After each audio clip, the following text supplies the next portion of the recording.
Cassian from ACOTAR meets Damon from the Vampire Diaries. Hello besties, welcome back to my channel. I hope you are all doing great, and today I'm going to talk about all the books that I read during the past month of January. And I'm so excited that we finally have the release of House of Flame and Shadow. I am so excited. I feel like we are all in this together. I already started reading the book and it's just an experience. I feel like everyone is reading this book together and I'm so happy. The feeling is so epic. I'm so excited.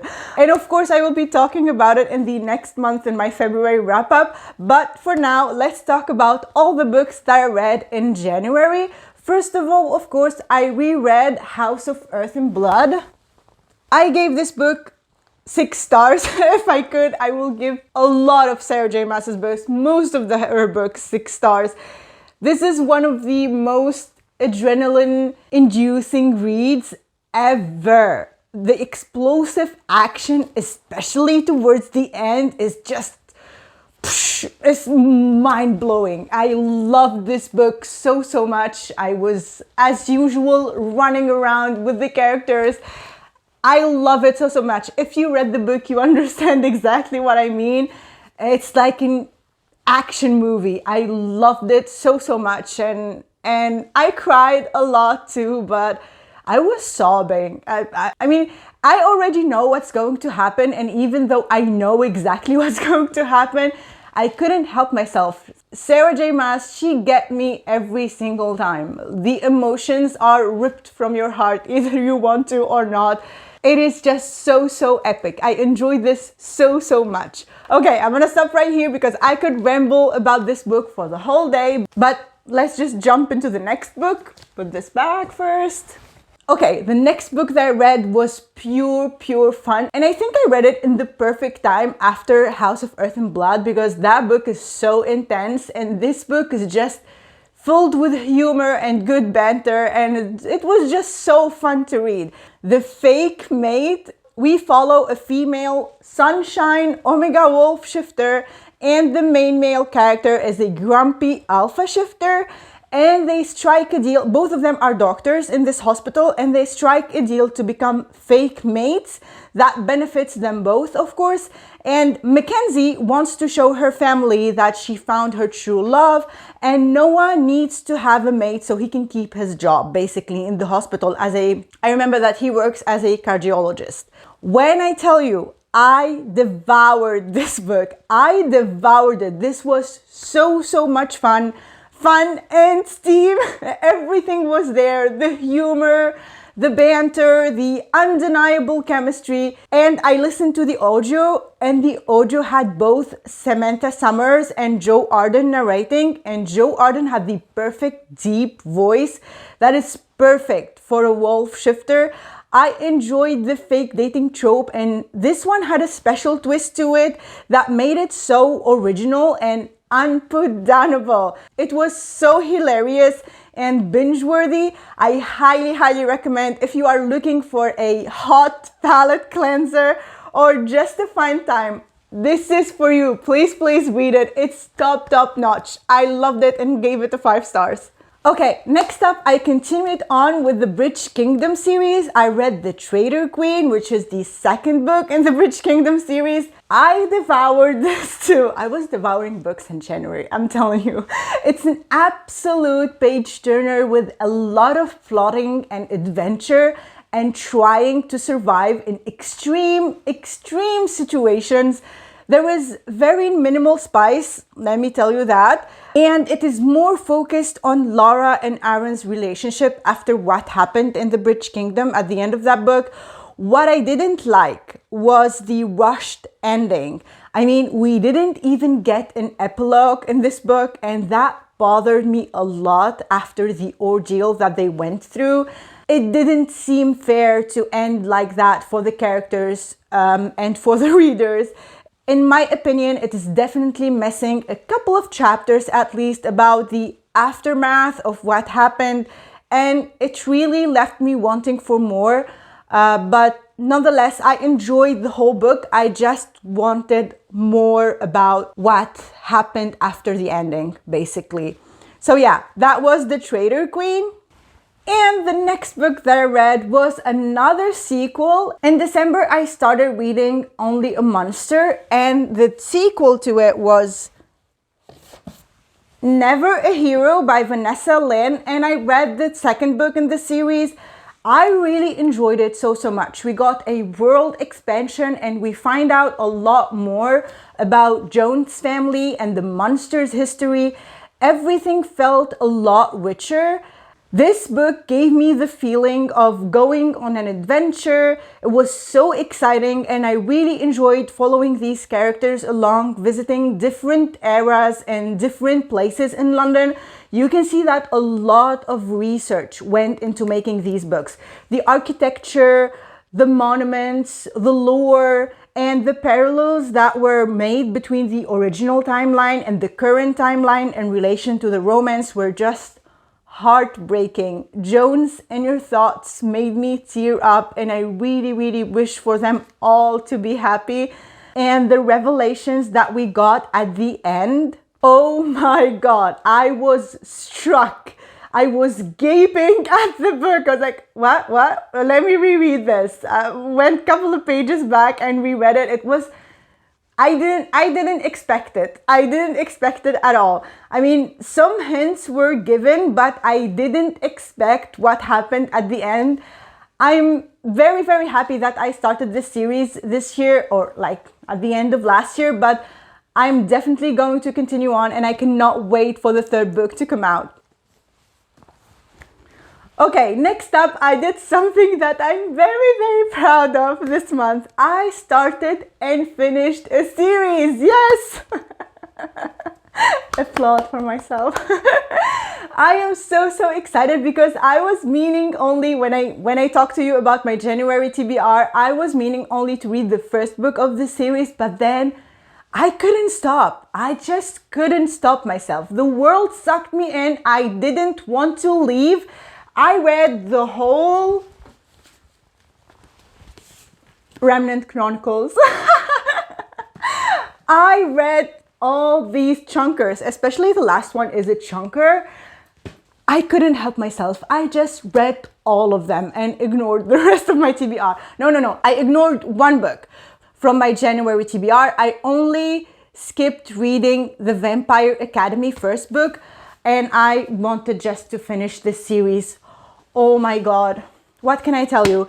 This was such an amazing ride. I loved the slow build-up because it wasn't boring at all. Sometimes when it's slow, it becomes too slow that it becomes boring, but not with these books. Mary E. Pearson's slow burn was a chef's kiss. We also got all these clues and snippets from ancient texts to help us form the complete picture about the lore and the history of the land, the remnants, and the story of Morgan. I appreciated so much that we got 3 POVs in the first book. We have the POV of Princess Leia, and then we have the POV of the assassin and the POV of the prince that are hunting her. And then we get another extra POV in the second and third book that really helped a lot with the plot and understanding what is happening in the other parts of the world. And the smart thing that I loved in the first book that was so creative is that we get introduced to the assassin and the prince in the first book, but we never know which one is the assassin and which one is the prince. It was so exciting and so unique. I loved it. So the author just keeps you guessing all along the whole book, the whole first book. All along the book, while you are reading the book, you keep guessing who is who. And I thought I figured it out, but I was wrong. And I was so happy because, I mean, it was a twist. I loved it so much. It was so unique. I also loved the message behind the story that history could be easily manipulated to favor some people above others. Also, we see what happens when a kingdom decides that a certain group of people is to be cast away and forgotten. how these people, when starved, how that could feed their anger and strip away their humanity. I loved how even with the evil kingdom, you can see why they became the way they are and who was the real responsible for the conflicts that they are in. I really enjoyed the first book and enjoyed even more the second book. The character development of Leah through the horrors she went through, the betrayals, the scheming, the romance, everything was so fascinating and intriguing and kept me turning the pages and trying to connect the dots. And I fell in love with Leah's character. She's not physically strong, but she has the biggest heart and empathy. And she has a gift for languages, and she's very smart. I just loved the whole plot and the characters and the side characters too. There is a found family trope that was so heartwarming, and the side characters, they play a big role when it comes to the character development and pushing the plot forward. And that is exactly why I couldn't stop reading, and I decided I wanted to pick up book 2, The Heart of Betrayal, directly after I finished the first book. I just wasn't ready to leave the world yet. And then what I did is I took a pause between the second book and the third book, and I read the Forest Grimm in between, and then I went back and picked up the third book again, The Beauty of Darkness. Overall, I would give this series 4.5 stars. The third book for me lacked a bit of romantic time in my opinion, but I really enjoyed the adventure and the politics, and now I'm ready to continue on my journey in this world and read the next series, Dens of Thieves. I think it's only a duology that I heard great things about. The first book is called Dens of Thieves and the second book is called Vow of Thieves. I'm so excited to pick up those books because I heard only great things about them. People who read them said they are even better than the series, and that really makes me want to pick them up right now because I love this so much. Okay. The next book that I read was The Last Storm. It was a huge surprise. As I said in my January TBR video, I discovered this book and this author through Bookstagram. The reels that she was sharing on her Instagram and the quotes drew me in. And I went ahead and bought both of the books that she has already out on my Kindle, and it was the best decision ever. The main male character, oh my god, what can I say? The author described the main male character as Cassian from ACOTAR meets Damon from The Vampire Diaries. And it's totally true. Oh my god, it is so true. I would also say that physically, in my head, I imagined him looking like a mix of Cassian and Rain from The Serpent and the Wings of Night. But the wings, his wings are not feathered. The wings are bat wings, like our bat boys from the ACOTAR series. The angst, the tension, the banter, it is all there. We have secret identities, we have fated mates, and the ending kept me on the edge of my seat. I was tearing up the whole time reading the ending. And I'm currently reading book 2 right now, The Last Drake, while filming this wrap-up. And I'm enjoying it so much. I don't have an idea when book 3 will release, but I will 100% pick it up as soon as possible because it was a nice surprise. I really enjoyed these books. Okay, next up I picked up, it is here, Gravebriar by KCL Bond. It's a YA fantasy and I wanted to read this book for the longest time. The setting of this book is that we are in a town that is called the Cauldron that consists of different covens of witches. They all have a council that is supposed to represent them all equally. And during a party, a coven member of the Gravebriar coven gets poisoned, and Caster, our main female character, is accused of poisoning her coven mate, and she can't prove her innocence without revealing a truth she has been hiding about herself for her whole life. And her parents also helped her cover it up.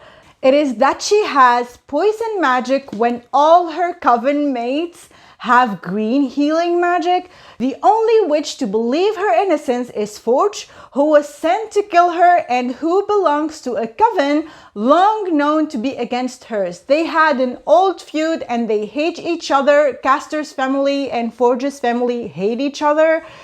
This book is perfect if you are looking for a quick fantasy read filled with magic and betrayal. I really like Castor. She has a heart of gold and she's ready to fight for the people she cares about. And because of the feud between their families, Forge was raised to view Castor and her family as the enemies. But instead, what he does is he chooses to risk his life and teams up with her to help her figure out who's the real responsible. The thing that bothered me in this book is that first, the beginning was like 20 pages of description of the setting of the Cauldron Village, and the stores and the scenery, all the witch families that lived in the cauldron, and the decoration of the party, and the description of the different characters and the different magical families and what makes them unique and stuff like that, and all the different magical abilities.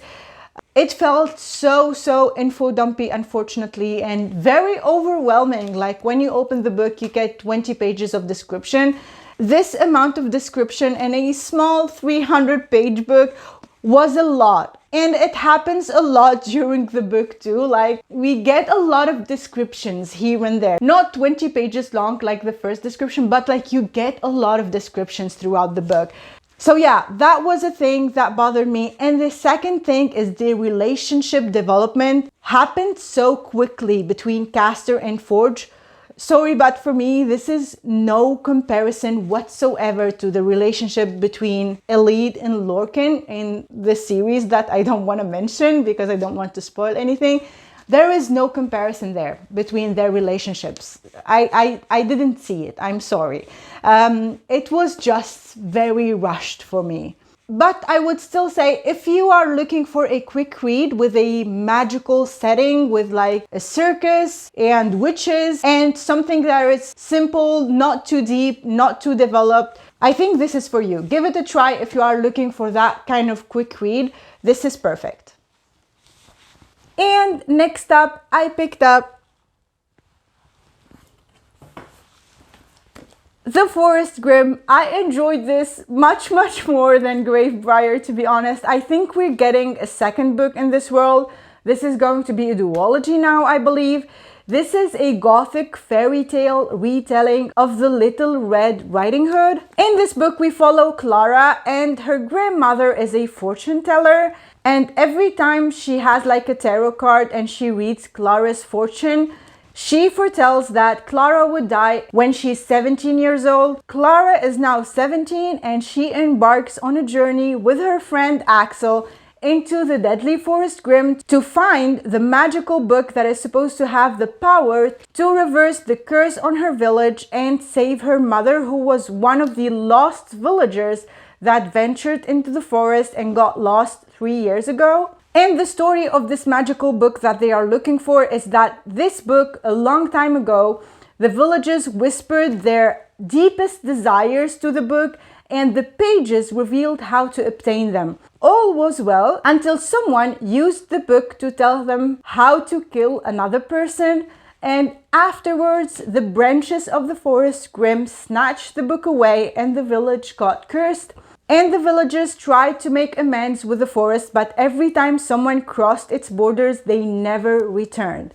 What I loved is that the forest has a mind of its own. It is a sentient living thing. It changes and shifts, and there is a large wolf hunting them. And I think in this book, Axel represents the huntsman from the original story.